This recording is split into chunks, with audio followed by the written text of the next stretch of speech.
Hello and welcome to this webinar about advanced filtering of analog signals.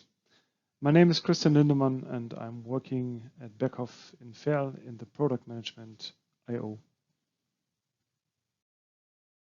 If you have any questions during the webinar, take a look on the questions window of the GoToWebinar software and drop your question. We will answer as many questions as possible at the end of the session.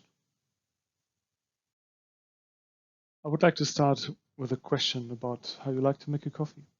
Then we have a bit of backgrounds on signals and filtering, and I would like to introduce the filtering concept in Beckhoff ELM measurement terminals to you.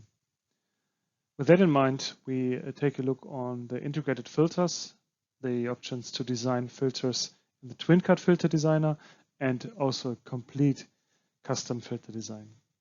Then we will see some use cases and hands-on examples on the filtering.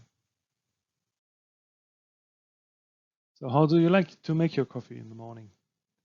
Are you one of the basic coffee lovers, like coffee filtering, simple and easy to use, that's very robust, that's easy to maintain, there's almost no price, but you can't configure anything, like just the filter, putting coffee and water in, and that's it. So I would like to say that's a low feature set, it's not configurable, so it's comparable to pre-configured filters. The next step would be the advanced filtering. You see a coffee maker here.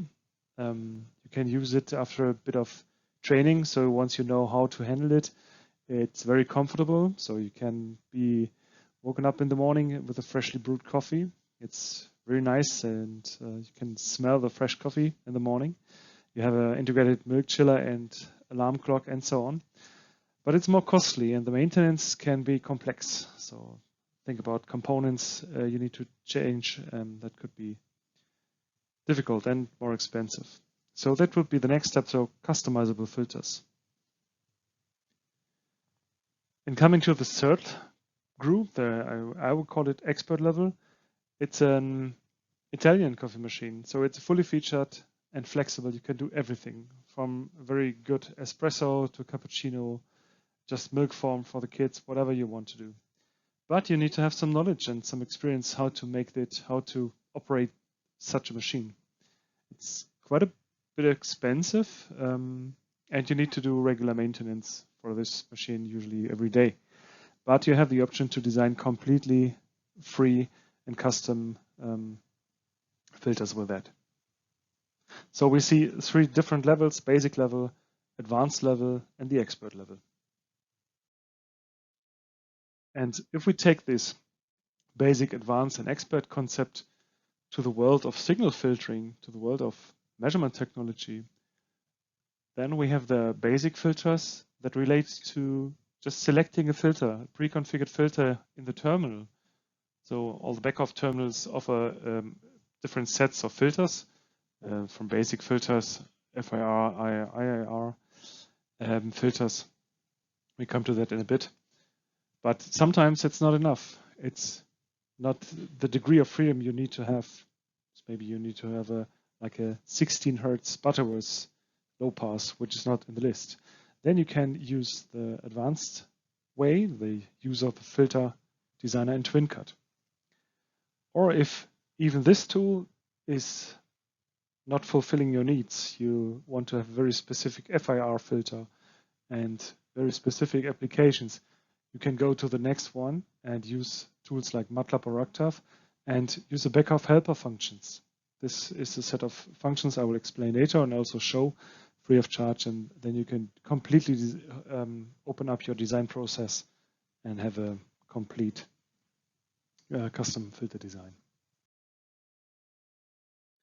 So what is the motivation of signal filtering? Why do we talk about filters? Why do we need to use filters?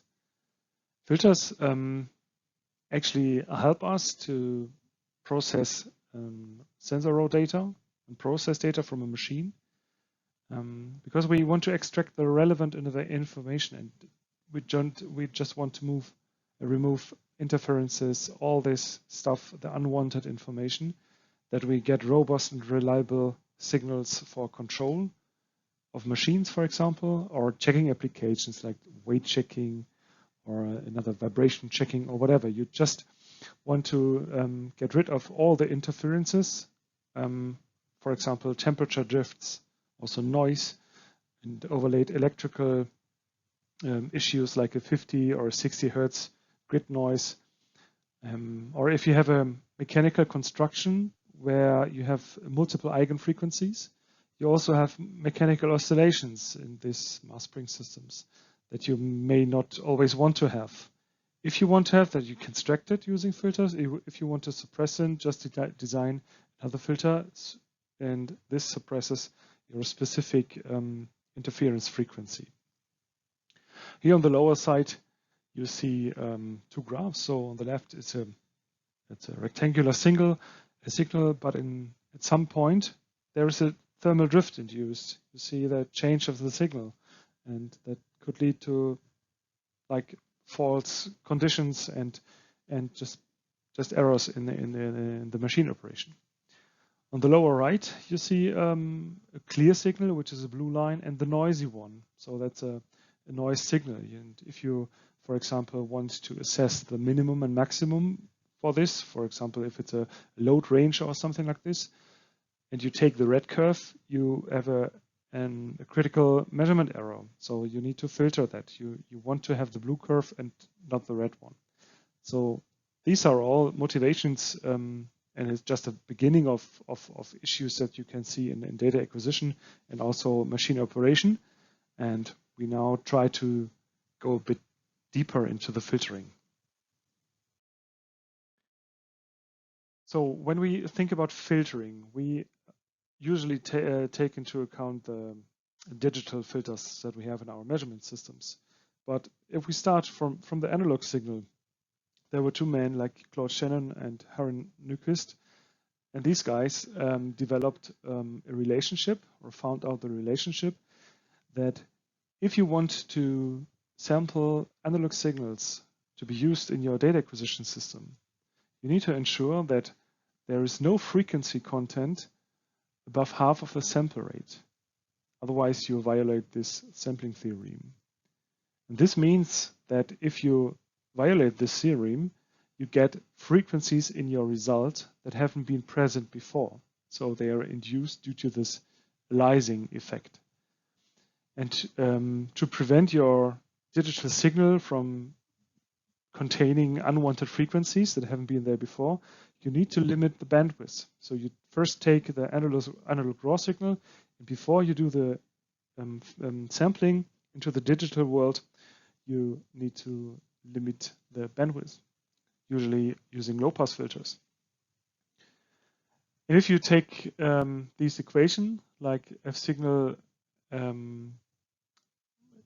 must be lower than half of the sampling frequency, then this is the minimum condition, and it means that you are able to reconstruct the frequency content. But if you think of the amplitude, like maximum force level or weight level or something where you have dynamic signals and you want to really find out what the maximum values are and don't miss it by just having two less samples, you should use at least 5 to 10 times the sampling frequency to the maximum signal frequency as your sampling frequency to match the maximum and minimum values. And if you have really fast changing signals, so a rectangular signal, for example, if you measure that in analog systems, you have a high bandwidth of the source signal, and also if you don't know which frequency content your signal actually has, just start with the highest sample rate possible and do some data processing, look at your data, do some frequency analysis, see what's in there, and then you can reduce the sampling frequency afterwards. So coming to the real world systems, so when we have an ideal measurement, what does it look like and how does a real world look like? Real world systems have a limited capability of transferring this information. So taking the input data, for example, a step, will take some time and will also have some amplitude difference between your output signal from your system or filter compared to the input. And this relation is called transfer function. An easy example, simple example is a RC low-pass filter. This low-pass filter is consists of a resistor R and a capacitor C. And once you feed in a voltage, there will be current flowing through this unloaded capacitor, and this voltage will go up until V out reaches V in. So this is your transfer function and the so-called E function from if you take the time relation. And this is a continuous system because there are no digitizing steps in there. It's just an analog signal, input side and output side. But for digital systems like measurement systems, we need to use the low-pass filter to be compliant with the Nyquist-Shannon theorem. And for time discrete signals, so once you have the samples, that's not no longer y of t or y of u of t for the input, but it's u of k and y of k. And the transfer function itself, it's a block diagram. You have an input and an output, and transfer function is usually explained like this. And if you take the real world, so whether with the red line, and compare it to the blue line, that would be an ideal filter, you see that there's a characteristic point. So the so-called cutoff frequency minus 3 dB is usually the definition point where you have a difference between input, like 100%, and the output, 70.7%. So that relates to minus 3 dB. And this is a characteristic function and transfer function of a filter.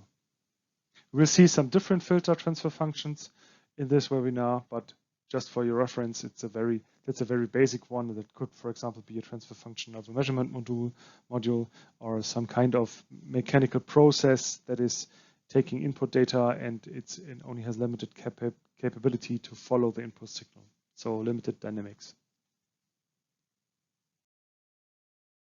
When we want to compare different styles of filters, usually we take the FIR and IIR filters in comparison. So what does it mean?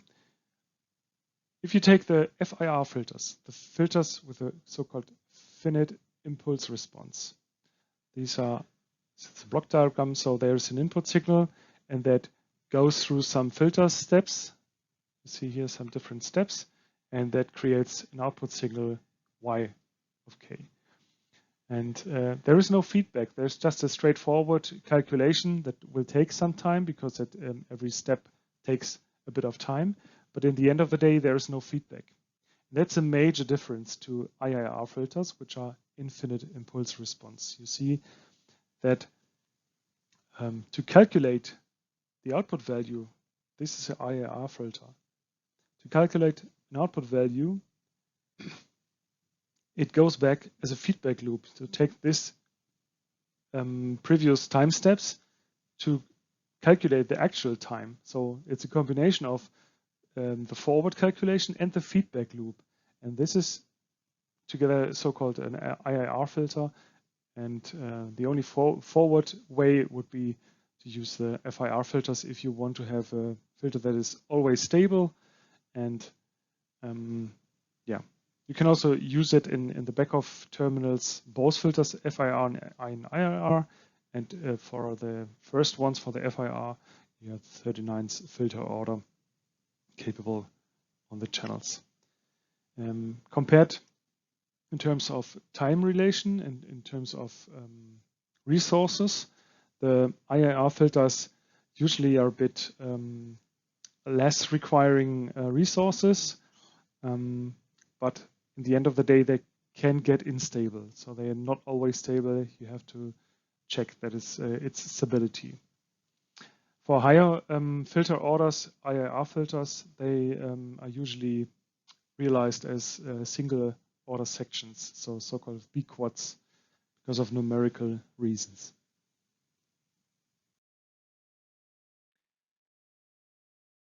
And filters are always a trade-off. So there is no digital filter or no filter in the world that has zero delay, a perfect step function, and no phase lag. So we have to live with that. We just need to figure out which options are the best for our application. So if we don't care about the delay, so that's fine if we do, for example, some just data acquisition. If you make sure that our data filters of the different signals are correctly set, and we know the relation between some different filters and timing issues, then we can just acquire the data. But if we want to take this data to control a machine, like a drive or something, some other dynamic process, we need to make sure that we have a fast response as fast as possible. So you need to have a step response that is very low delay between that. But on the other hand, if you have a best delay, you will maybe have an overshot here. So you don't have a perfect step here, but you have an overshot here. You have a time delay, this step, and you also have some ripple. Ripple means that the transfer function is not flat, but it's like a sine wave or like a waving function, and that is actually an amplitude error inducing. So the consequences are, if you want to have a steeper roll off, so it's a small transition band between passband and stop band. So passband would be, for a low pass filter, the region I want to have as data, and the stop band is everything else that we want to, or that I want to suppress, that I don't want to have. And the region between passband and stop band is the transition band. So, and in an ideal filter, there will be no transition band, that would be just zero. But if we have real filters, we have already learned that we have to live with that. And the steeper roll-off would be either a higher delay or requiring more filter taps, so more resources. And if we want to have a better amplitude characteristic, so that means less ripple usually in the passband, we also have a higher delay if we compare the red and green. So we have the ripple is higher, so the step response is a bit earlier than the red one, but the ripple is 5 times higher than the red one. And if you take the ripple and we make the ripple better, you will also see the ripple better. You will see the comparison between blue and black. So the black one is better in terms of ripple, so it's more accurate for amplitude, but it's slower. So the difference, if you have a step at 0, t equals 0, you have a step response that comes a bit later than the other one. And if you have a very good response in terms of ripple, so less amplitude error and a small transition band, you have a very high time delay. So a very high delay that would be about more than 10 milliseconds and also requiring 400 taps calculations. That's 10 times what the ELM module can work with. You can do the calculation in the PLC, that's no problem, but in the end you have always a time delay that you live with, and that's not suitable for control applications. Before we take a deeper look into the actual implementation of filters, I would like to give a brief overview about the product that Beckhoff provides for precise measurements. So the product portfolio is called ELM, and it's separated into 2 lines. One is a basic line here on the left, and it's simultaneously sampling each channel. And on the other side, we also have a 24-bit resolution, very precise accuracy, but it's a multiplexed version. It's sampling each channel in a sequence, and this is done at 1 kilo samples per second. The basic line is faster, so it has at least 10 kilo samples per second and goes up to 50 kilo samples per second at the moment, and might be extended in future. The ELM portfolio provides a modular system of measurement terminals for different types of sensors, different types of interfaces, different types of connectors, and also adds multiplexers in different technologies read or solid state, for example, to switch different sensors to a specific measurement channel. The system is completed by isolated couplers and power supplies to provide high quality system environment for this measurement technology.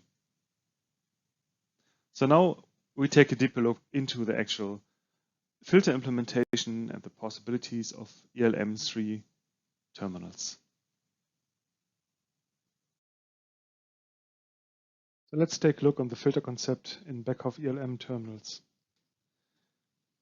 Starting with a sensor, which could have an interface, for example, as a voltage source or a current sensor or an IPE vibration sensor, strain gauges, thermocouples or RTDs or whatever you have and whatever your ELM module is capable of. This signal from the sensor would be first fed through a hardware low-pass filter, and this hardware low-pass filter is a Butterworth filter. This Butterworth filter does the aliasing protection. So the sampling theorem says that we have to limit the bandwidth, as we have learned, and this actually does the hardware low-pass.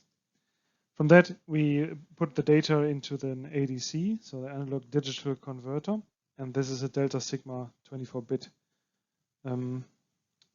technology, and it also includes an average filter afterwards. These components are fixed, but now the filter 1 and also some filter 2 and decimation we see now, we have a filter bank that we can configure. So that's either it's deactivated or it's set to pre-configured filters. We have a drop-down list of filters that you can select, or what we see in a minute, we have a user-specific filter set we can design and load into the terminal either on position filter 1 or filter 2. The decimator in between is taking a look on both left and right side. So left side, what is it? The source speed, it's the sampling speed. For example, it could be 10 to 50 kilosamples per second. So 10 to 50,000 values per second. And this data speed is the speed of the ADC and also filter 1. The decimator looks on the left, sees, for example, 10 kilosamples, and also takes a look on the EtherCAT world. The PDO is, for example, running at 1 kilosample. That means a cycle time of 1 millisecond and no oversampling. So that's is a mismatch between in a factor of 10 between the internal speed and the external speed, and this automatically sets the decimator to 10. So that means 1 kilosamples per second down here in filter 2 and also the output to PDO.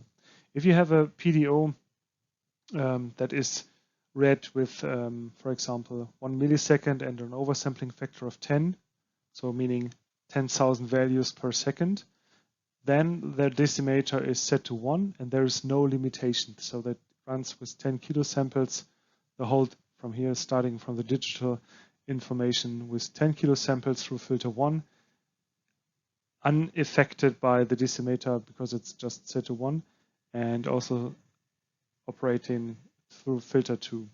So that also puts out the full speed to the EtherCAT.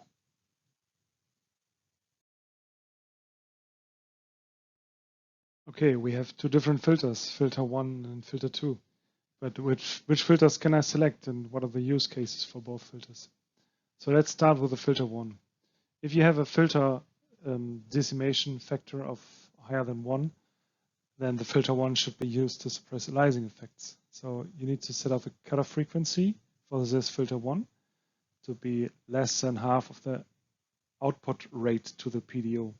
For example, 1 kilosamples per second, so an EtherCAT cycle time of 1 millisecond and no oversampling enabled, that would require a filter with a cutoff frequency of half of 1 kilosamples. That means 500 Hertz should be the filter maximum frequency for filter 1. But if you have a m equal to 1, so the PDO output is the same as the internal speed, then you can use this as an application-specific filter. you have a specific transfer function, for example, that solves a problem in your application, then you just use this as an application-specific filter.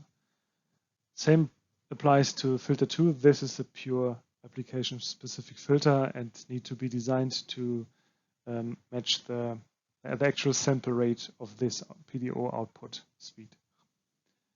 And which filters can I use? What are the options? So the first one, the easiest way would be the standard pre-configured filters in the terminals. There are FIR notch filters for 50 and 60 Hertz noise reduction. If you have mains interferences, if you have incoming noise, that you could use these notch filters. You also have several FIR low-pass, high-pass filters and also IIR low-pass filters.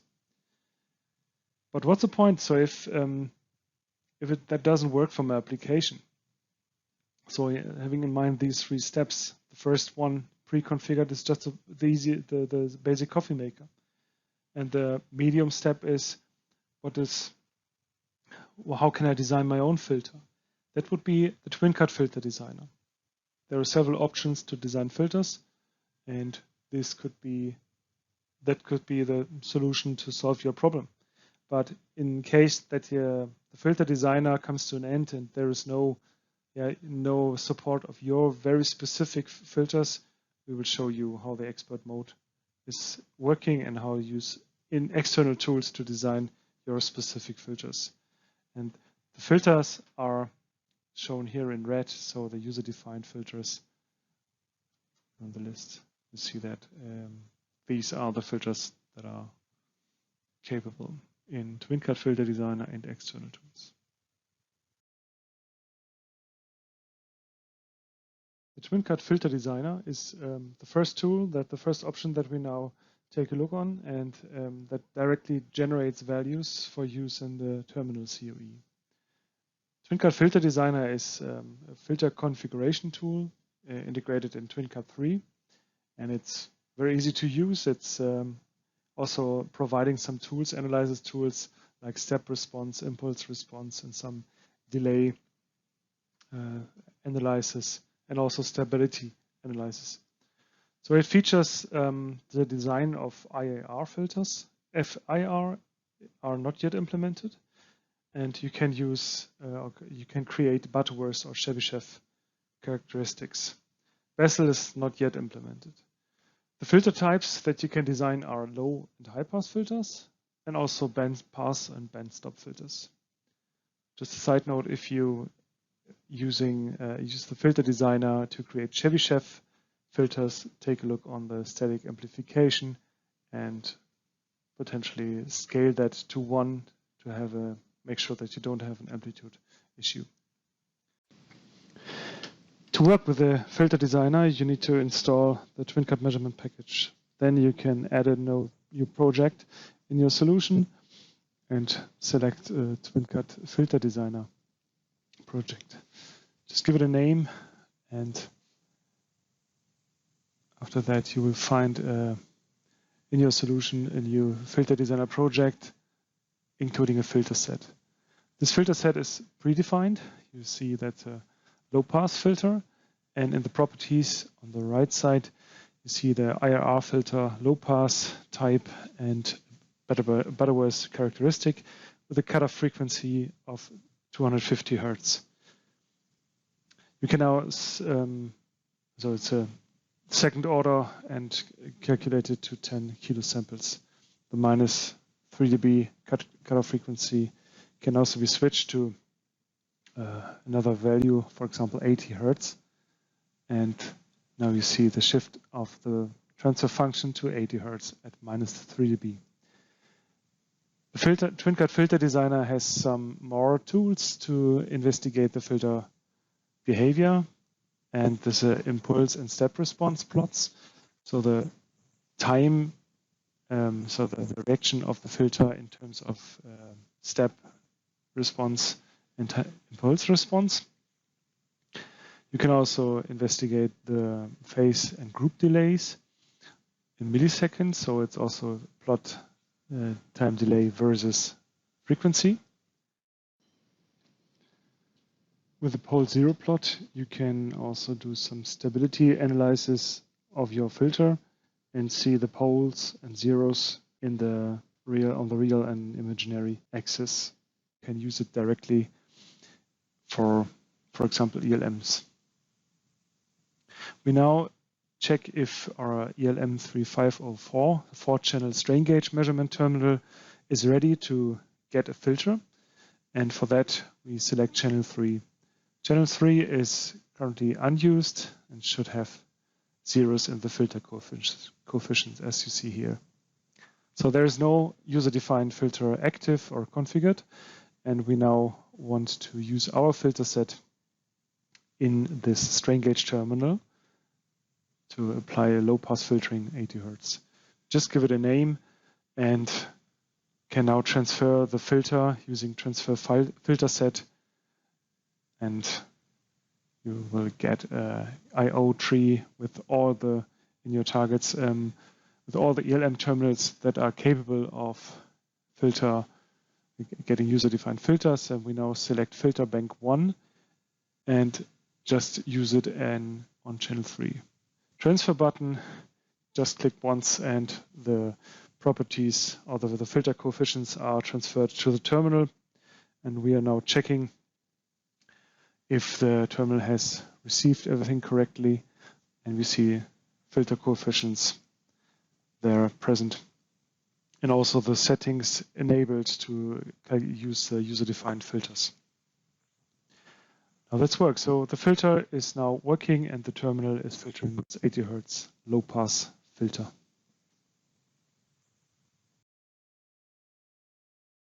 Now we have seen what the filter design process looks like in the TwinCAT Filter Designer. And just here for your reference, Butterworth and Chebyshev in comparison. So the Butterworth has a passband maximum flatness and the Chebyshev has some ripple in the passband. But the roll-off, so there's the speed, if you take a look on the frequency transfer function, how fast it goes down into the stop band, and it's a slow roll-off for Butterworth filter and a steeper roll-off for Chebyshev filters. So the focus for Butterworth is to provide the best passband transmission, and if you want to have a steep roll-off, you need to have some higher order filters. Higher order Butterworth filters. And the focus on Chebyshev is a bit different, so it focuses on the steep transition between passband and stopband. And the application is for Butterworth just general filtering. Butterworths are very present everywhere.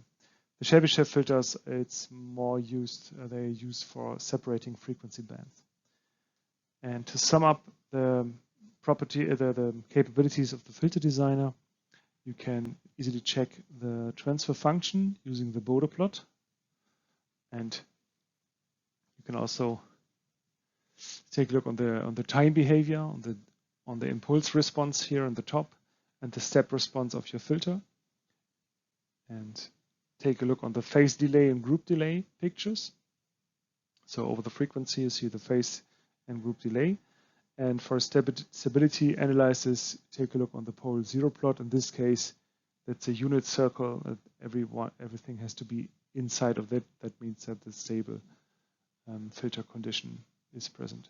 So, and if you have multiple filter sets, as we have here, we have two filters, a Butterworth and the Chebyshev. You can easily compare both filters.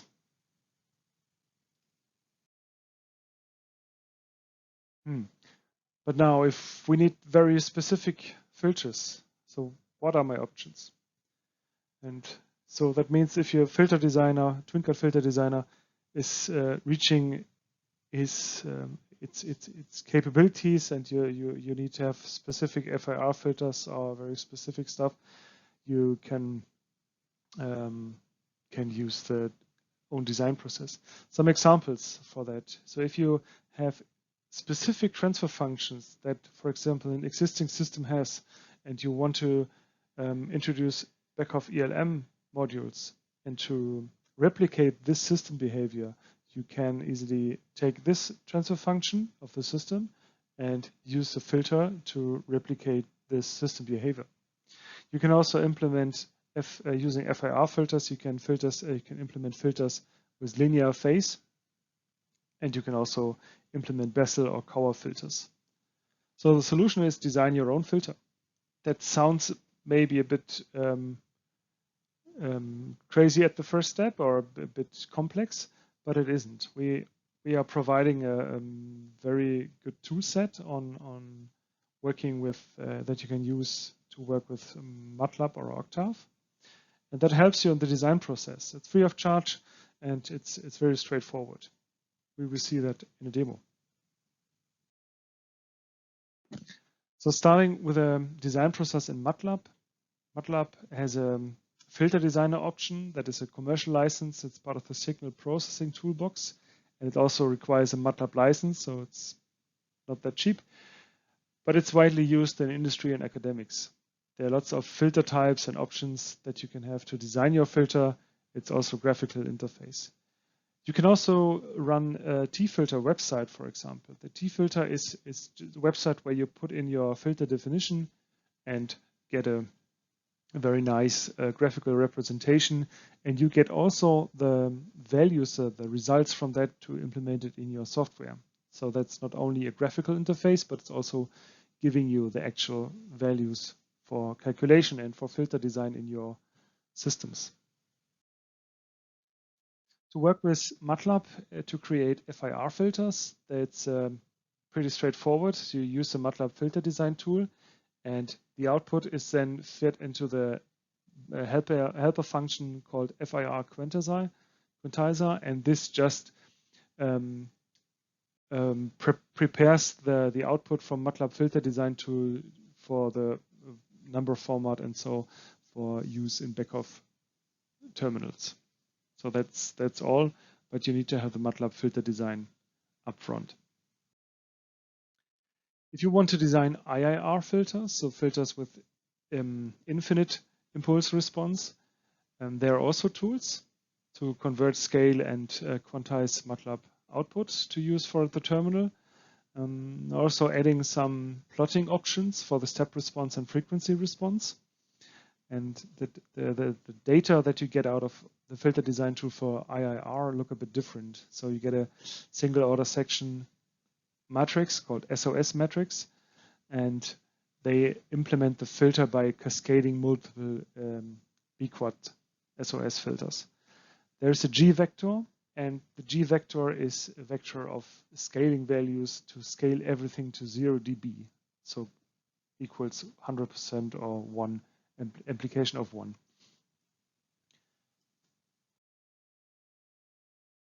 If we take a look on the design process for custom IIR and FIR filters that come directly out of MATLAB or Octave without any MATLAB filter design tool or something like this, just a basic one, you can just use the Beckhoff toolbox. And the Beckhoff toolbox is taking some signal processing capabilities of Octave or MATLAB, and it, for example, takes the output for IIR filters. There's a function called IIR generate filter, genfills, and also some others for FIR filters. And the output from this package is then, for example, first plotted for step and frequency response. There is an Octave function transferring this for the well-known SOS and G vector. So that's IIR side of things. And the last step would be to quantize the output from this intermediate result to prepare that for COE usage. And for designing FIR filters, it's just taking the B coefficient, and you can scale the gain, you can calculate some ripple, and you can also quantize it to use in COE. The blue ones are just plotting functions, and the actual processing tools are the gray functions in here. So let's do a hands-on example. Taking an ELM terminal in voltage mode and connected a signal generator to this, we will now implement filter, an FIR low-pass filter in Octave. That will be the first design process. Then we will review the initial filter design by checking the ripple in the passband and damping in the stopband. We will then potentially use a weighing function to have a better ripple in the passband, to have a higher quality transfer function in the passband. And if we are satisfied with the filter result, we will scale the gain and quantize the values for COE usage. And to make the import in TwinCAT just a 2 to 3 clicks solution, we can directly export an XML for import in the startup list of the terminal.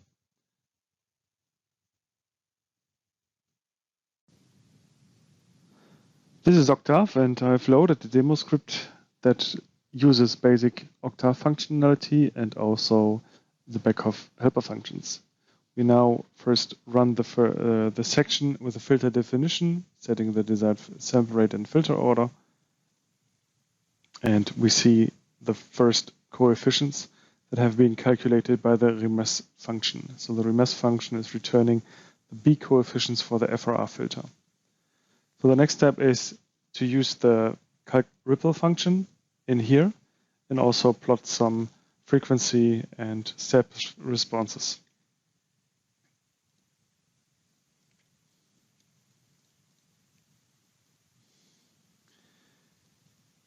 The first result looks like this. We have a passband, stopband. You see here a passband up to 1 kilohertz and then transition band down to 2 kilohertz, and this is a beginning of the stop band. The related step response, the unit step here at t equals 0, and the filter response also shown here. Looks quite good, but in the first region we have a ripple that could be better, could be optimized. So we will now apply a weighing function. So we add a weight of factor of 10 to the passband definition and leave the stop band to 1. And just doing the same again, we calculate new B coefficients using the remes function, calculate the ripple, and also plot the responses. We are now getting to new graphs. And if we take a look on the transfer function, this looks way better in the passband definition. So this is a new one, and this is the initial design. We take this design, this is okay from my perspective, and scale this to 1 so that we have a transfer function that is actually scaled to 1 and not like this as we have here. So it's an amplitude difference, and we want to have this scaled to 1. Next script does also this, and we will review the filter here. You see that it's perfectly matching 100% gain in the time relation. So the filter is designed. We have just used scale gain and quantizer functions. So everything in Octave is prepared to be sent to TwinCAT, and this is done using the XML export function. So it defines on which channel which filter has to be used, the type of filter, and also the type of ELM terminal. Just give it a file name, and we will soon see the this working directory. We will just see the transfer function. Updated one here, myfilter.xml, and this file will now be transferred to the CX. I'm using TeamViewer here to connect with the system, and that's why I'm checking this to be transferred to the system. In TwinCAT, I'm actually on my terminal, and on this terminal, this is a ELM 3604, a 4-channel IPE in voltage mode, and operating at full data speed of oversampling factor of 20. So that means with a cycle time of 1 milliseconds, we end up with a 20 kilosamples per second sample rate. To use the filter design, we are now turning to the startup list, and startup list is configured to set the voltage measurement and decimation factor of 1, so full speed to the PDO. And now we import an XML description. Just select this filter file that we've created, and we don't want to overwrite anything here. And this is a filter definition, so user-defined FIR filter with the filter coefficients. And we'll now activate this configuration.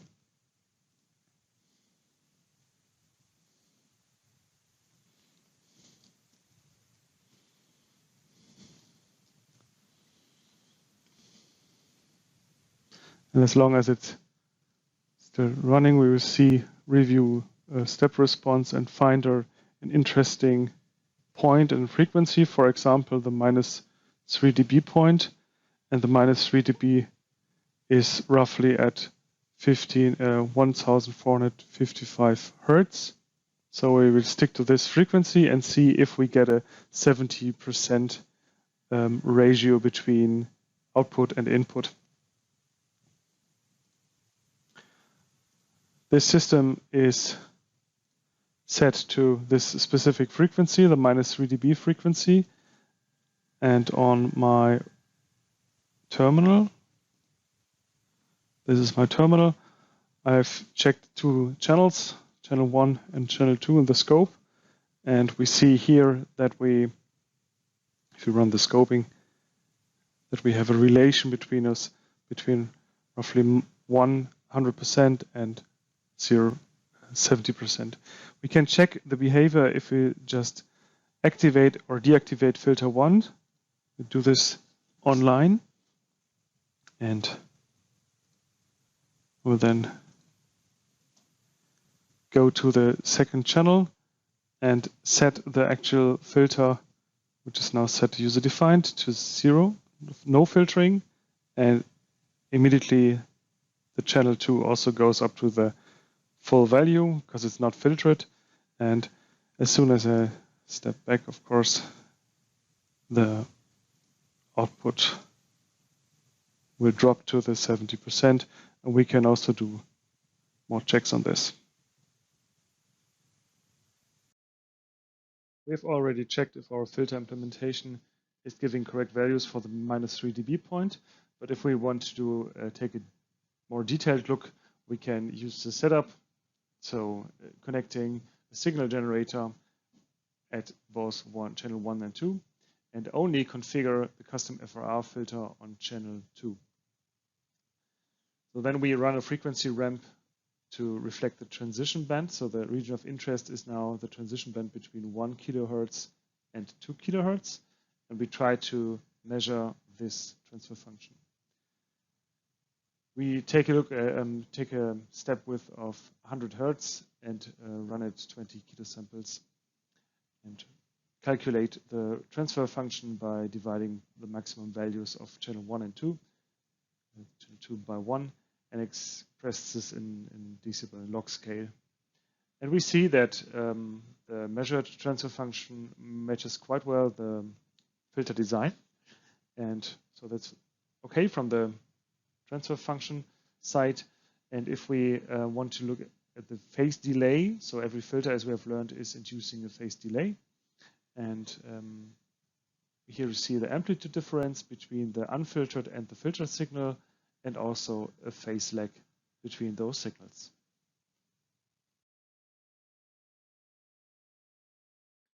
So the use cases for advanced filtering, as we already see, suppression of specific interferences. If you have a mechanical system that is causing vibrations due to its eigenfrequencies or has some noise in it, you can use filters to suppress this. This very specific application is the dynamic weighing in the food industry or logistics or in production lines, where you are measuring or weighing on the fly. The product is coming, and without stopping, it's just more or less running over the check weigher, and you see some noisy signals. The lower right here, lower left here is unfiltered raw data. You can see some signals here, but it's completely unfiltered. And applying a custom FIR filter is giving very nice results. And the residual oscillations here are due to the mechanical eigenfrequencies that can eliminated by adding a moving average filter. And the combination of the custom FIR as, for example, filter 1 and the moving average filter as filter 2 is resulting in a very nice way of very nice signal, and you can directly see the maximum, the plateau here, where you can access the weight of the product. Let's conclude what we've learned about advanced filtering. So the Beckhoff terminals offer 3 ways of filtering, signal filtering in the terminal, either pre-configured filters or filters coming from your TwinCAT 3 Filter Designer selections, or if you use the Beckhoff toolset in combination with Octave or MATLAB to have maximum flexibility in filter design. The filter structure with filter 1 and filter 2 offer flexible combinations of filters and also decimation to reduce the output rate to PDO to EtherCAT.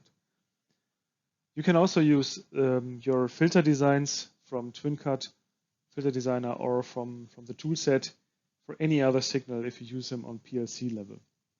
We've just shown them how to use it in the ELM terminals, but it's possible to use it on every other signal too.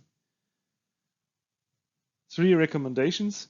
So there is no one-size-fits-all filter. So there are always it's always the best to first understand the problem. So understand where your noise or vibration or offset or drift or whatever you see in your data is coming from, and if it's not something that you can rid of by configuring the mechanics or doing something else, then it's time to do a filtering on that.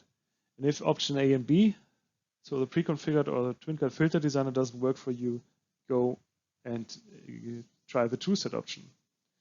If you run the data acquisition at full speed, it might be a good option to reduce the sample rate if possible, and this lowers the required resources, and in terms of filter design you can get better filter properties, smaller filters, and so on. And the filter design is an iterative process, so it's very good idea to first use online tools to play a bit around, to get a feeling of the effect. If you change a parameter, how big is the effect on the result, before you are spending weeks programming something in Octave or MATLAB. And if you are going into this topic, if you have an application, for example, the weighing application or anything else that you might have support with, ask your local Beckhoff support and go into the discussion, and we'll see what we can do together with you. Thanks for listening. Thanks for your attention, and if you have any questions, just use the question window and also review the Beckhoff website. We have lots of webinars already online to various topics, and also you can also propose new topics by just sending an email, go to webinar@beckhoff.com. Or if you have anything which is measurement related, you can also drop an email to messtechnik@beckhoff.com or measurement@beckhoff.com. Thanks for your attention and goodbye.